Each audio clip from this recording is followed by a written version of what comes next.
Il mio amico che è andato in farmacia e senza dire niente alla farmacista ha aperto le mani così, muto.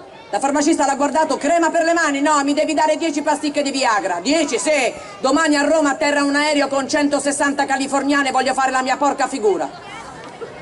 Gli snocciola 10 pasticche di Viagra e se ne va. Il giorno dopo il mio amico ritorna in farmacia un'altra volta con le mani così. La farmacista è incredula, altre 10 pasticche di Viagra? No, crema per le mani, l'aereo non è atterrato.